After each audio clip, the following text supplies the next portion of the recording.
Karaoke Books. Kidnapped. Written by Robert Louis Stevenson. Audiobook. Chapter 26. End of the flight. We pass the 4th. The month, as I have said, was not yet out, but it was already far through August, and beautiful warm weather, with every sign of an early and great harvest, when I was pronounced able for my journey. Our money was now run to so low an ebb that we must think first of all on speed. For if we came not soon to Mr. Rankeillor's, or if when we came there he should fail to help me, we must surely starve. In Allen's view, besides, the hunt must have now greatly slackened, and the line of the Forth and even Stirling Bridge, which is the main pass over that river, would be watched with little interest.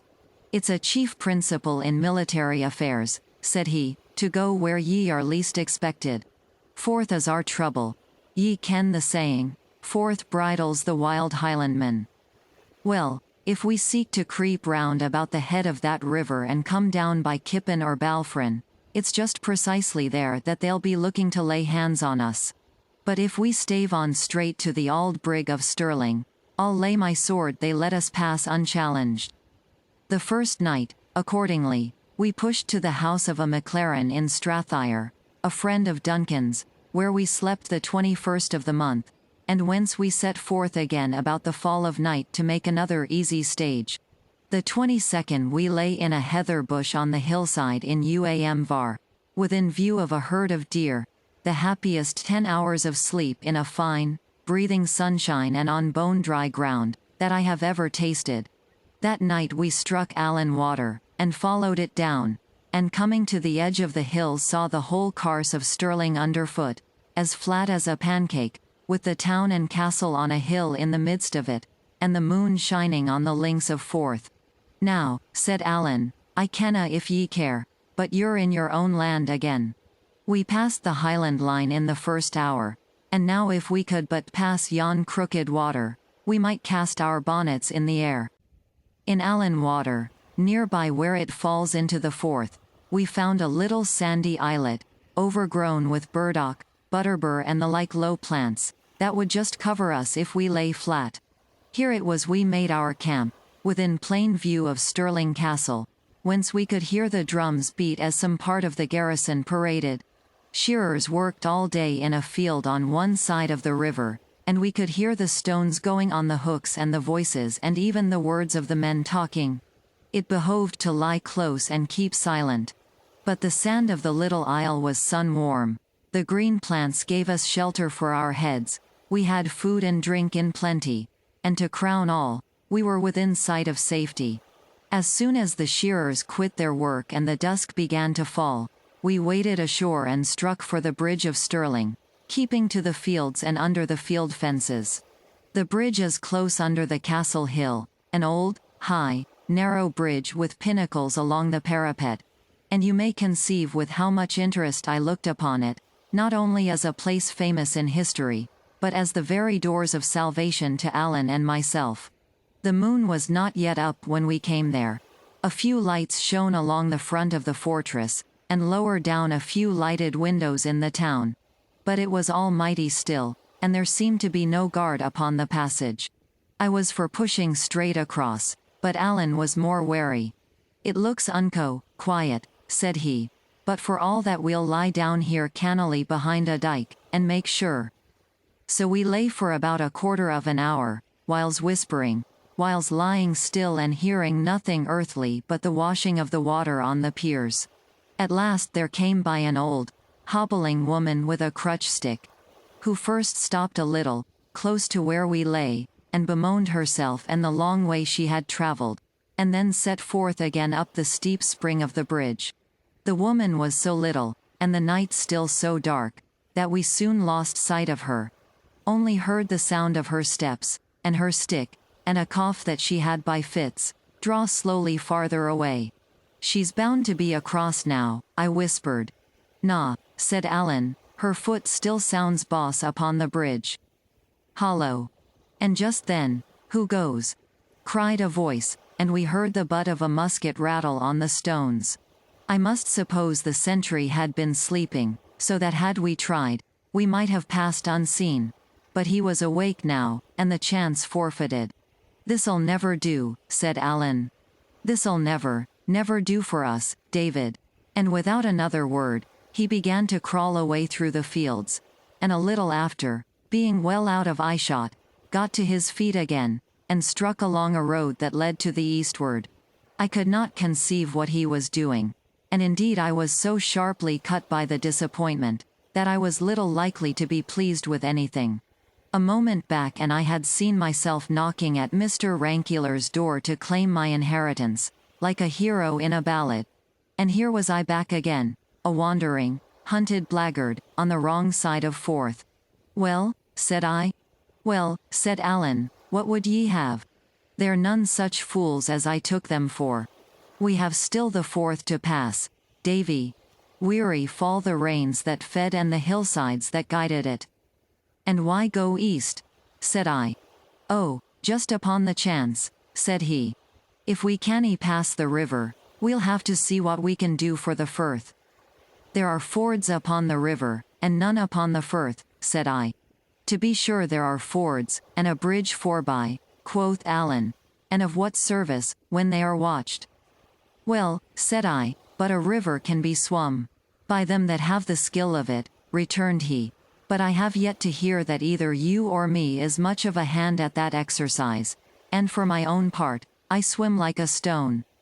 I'm not up to you in talking back, Alan, I said, but I can see we're making bad worse. If it's hard to pass a river, it stands to reason it must be worse to pass a sea. But there's such a thing as a boat, says Alan, or I'm the more deceived. Aye, and such a thing as money, says I. But for us that have neither one nor other, they might just as well not have been invented. Ye think so? Said Alan. I do that, said I. David, says he, you're a man of small invention and less faith. But let me set my wits upon the hone, and if I canny beg, borrow, nor yet steal a boat, I'll make one. I think I see ye, said I. And what's more than all that, if ye pass a bridge, it can tell no tales, but if we pass the Firth, there's the boat on the wrong side. Somebody must have brought it. The countryside will all be in a biz. Man, cried Alan, if I make a boat, I'll make a body to take it back again. So deave me with no more of your nonsense, but walk, for that's what you've got to do, and let Alan think for ye.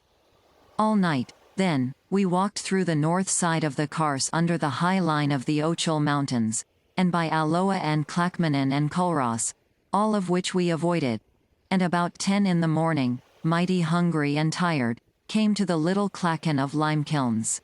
This is a place that sits near in by the waterside, and looks across the Hope to the town of the Queensferry. Smoke went up from both of these, and from other villages and farms upon all hands. The fields were being reaped. 2 ships lay anchored, and boats were coming and going on the Hope. It was altogether a right pleasant sight to me, and I could not take my fill of gazing at these comfortable, green, cultivated hills and the busy people both of the field and sea. For all that, there was Mr. Rankeillor's house on the south shore, where I had no doubt wealth awaited me. And here was I upon the north, clad in poor enough attire of an outlandish fashion, with 3 silver shillings left to me of all my fortune, a price set upon my head, and an outlawed man for my sole company. Oh, Alan, said I, to think of it. Over there, there's all that heart could want waiting me. And the birds go over, and the boats go over. All that please can go, but just me only. Oh, man, but it's a heartbreak. In Limekilns we entered a small change house, which we only knew to be a public by the wand over the door, and bought some bread and cheese from a good-looking lass that was the servant. This we carried with us in a bundle, meaning to sit and eat it in a bush of wood on the seashore, that we saw some third part of a mile in front. As we went, I kept looking across the water and sighing to myself, and though I took no heed of it, Alan had fallen into a muse. At last he stopped in the way. Did ye take heed of the lass we bought this of? Says he, tapping on the bread and cheese. To be sure, said I, and a bonny lass she was. Ye thought that? Cries he. Man, David, that's good news. In the name of all that's wonderful, why so? Says I. What good can that do? Well, said Alan, with one of his droll looks, I was rather in hopes it would maybe get us that boat. If it were the other way about, it would be liker it, said I. That's all that you can, ye see, said Alan. I don't want the lass to fall in love with ye. I want her to be sorry for ye, David. To which end there is no manner of need that she should take you for a beauty. Let me see, looking me curiously over. I wish ye were a wee thing paler. But apart from that ye'll do fine for my purpose. Ye have a fine, hang-dog, rag and tatter, clappermaclaw kind of a look to ye, as if ye had stolen the coat from a potato bogle. Come, right about, and back to the change-house for that boat of ours. I followed him, laughing. David Balfour, said he, you're a very funny gentleman by your way of it, and this is a very funny employ for ye, no doubt.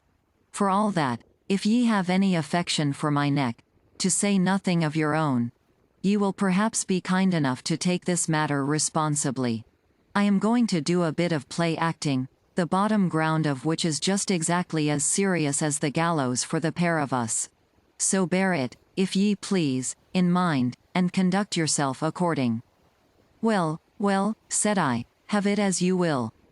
As we got near the clachan, he made me take his arm and hang upon it like one almost helpless with weariness, and by the time he pushed open the change-house door, he seemed to be half carrying me. The maid appeared surprised, as well she might be, at our speedy return.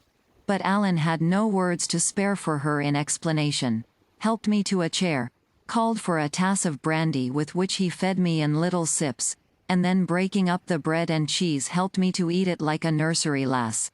The whole with that grave, concerned, affectionate countenance, that might have imposed upon a judge.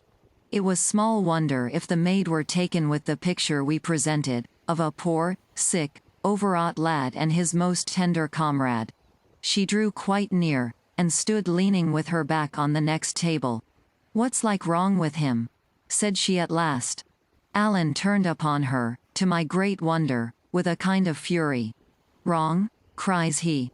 He's walked more hundreds of miles than he has hairs upon his chin, and slept oftener in wet heather than dry sheets.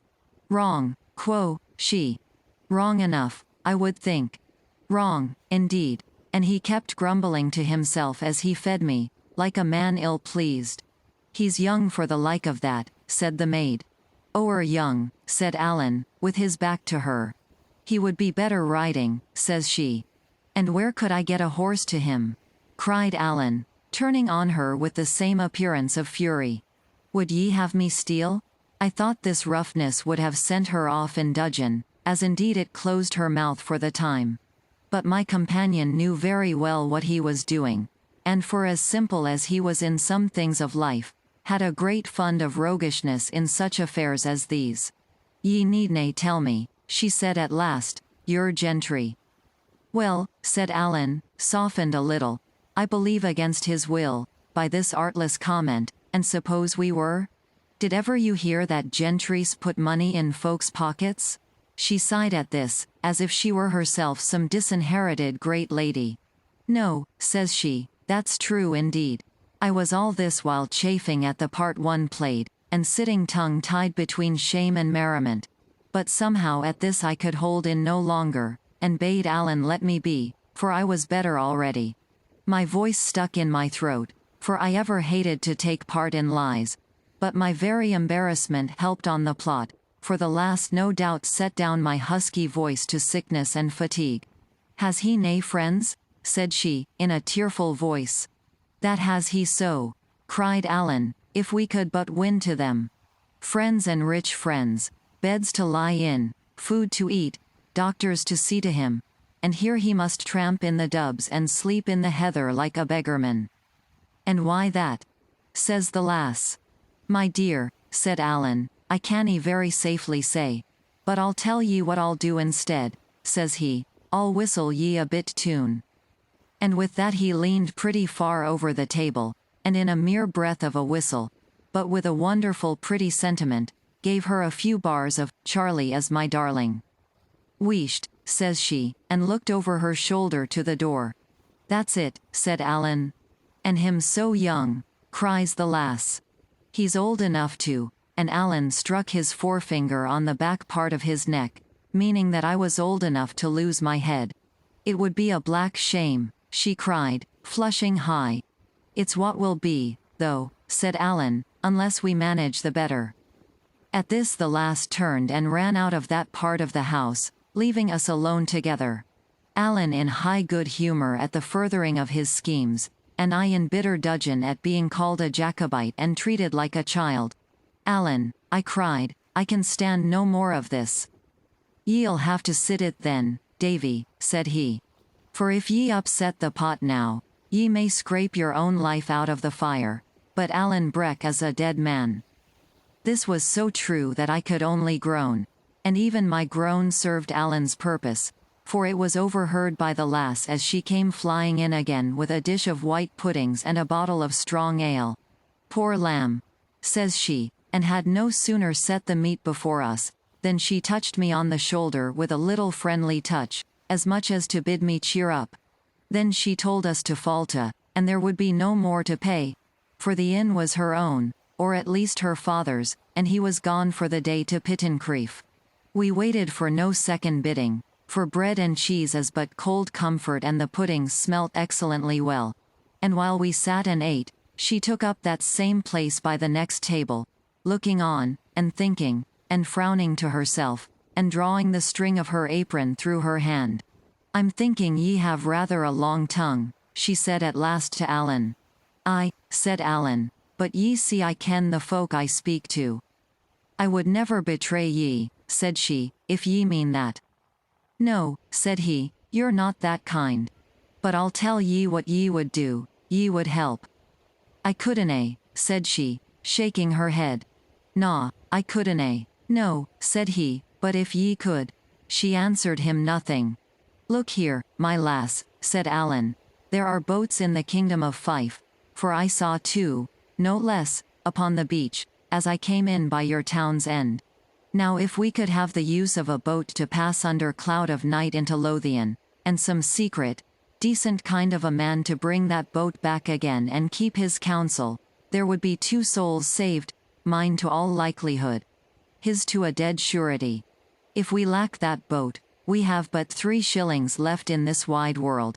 And where to go, and how to do, and what other place there is for us except the chains of a gibbet? I give you my naked word, I kenna. Shall we go wanting, lassie?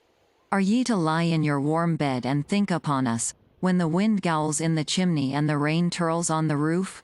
Are ye to eat your meat by the cheeks of a red fire, and think upon this poor sick lad of mine, biting his finger ends on a blay muir for cold and hunger?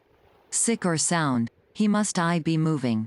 With the death grapple at his throat he must aye be trailing in the rain on the lang roads, and when he gans his last on a rickle of cauld stains, there will be nae friends near him but only me and God." At this appeal, I could see the lass was in great trouble of mind, being tempted to help us, and yet in some fear she might be helping malefactors, and so now I determined to step in myself and to allay her scruples with a portion of the truth. "Did ever you hear," said I, "of Mr. Rankeillor of the Ferry?" "Rankeillor the writer," said she. "I door say that." "Well," said I, "it's to his door that I am bound, so you may judge by that if I am an ill-doer. And I will tell you more, that though I am indeed, by a dreadful error, in some peril of my life, King George has no truer friend in all Scotland than myself." Her face cleared up mightily at this, although Alan's darkened. "That's more than I would ask," said she. "Mr. Rankeillor is a Kent man." And she bade us finish our meat, get clear of the clachan as soon as might be, and lie close in the bit wood on the sea beach. "And ye can trust me," says she, "I'll find some means to put you over." At this we waited for no more, but shook hands with her upon the bargain, made short work of the puddings, and set forth again from Limekilns as far as to the wood. It was a small piece of perhaps a score of elders and hawthorns and a few young ashes, not thick enough to veil us from passers-by upon the road or beach. Here we must lie, however, making the best of the brave warm weather and the good hopes we now had of a deliverance, and planning more particularly what remained for us to do. We had but one trouble all day. When a strolling piper came and sat in the same wood with us, a red-nosed, blear-eyed, drunken dog, with a great bottle of whiskey in his pocket, and a long story of wrongs that had been done him by all sorts of persons, from the Lord President of the Court of Session, who had denied him justice, down to the bailies of Inverkeithing who had given him more of it than he desired. It was impossible but he should conceive some suspicion of two men lying all day concealed in a thicket and having no business to allege. As long as he stayed there he kept us in hot water with prying questions, and after he was gone, as he was a man not very likely to hold his tongue, we were in the greater impatience to be gone ourselves. The day came to an end with the same brightness. The night fell quiet and clear. Lights came out in houses and hamlets and then, one after another, began to be put out. But it was past 11, and we were long since strangely tortured with anxieties, before we heard the grinding of oars upon the rowing pins. At that, we looked out and saw the lass herself coming rowing to us in a boat. She had trusted no one with our affairs, not even her sweetheart, if she had one, but as soon as her father was asleep, had left the house by a window, stolen a neighbor's boat, and come to our assistance single-handed. I was abashed how to find expression for my thanks, but she was no less abashed at the thought of hearing them. Begged us to lose no time and to hold our peace, saying, very properly, that the heart of our matter was in haste and silence. And so, what with one thing and another, she had set us on the Lothian shore not far from Caradon, had shaken hands with us, and was out again at sea and rowing for Limekilns, before there was one word said either of her service or our gratitude. Even after she was gone, we had nothing to say, as indeed nothing was enough for such a kindness. Only Alan stood a great while upon the shore shaking his head. "It is a very fine lass," he said at last. "David, it is a very fine lass." And a matter of an hour later, as we were lying in a den on the seashore and I had been already dozing, he broke out again in commendations of her character. For my part, I could say nothing. She was so simple a creature that my heart smote me both with remorse and fear. Remorse because we had traded upon her ignorance, and fear lest we should have anyway involved her in the dangers of our situation. Karaoke Books.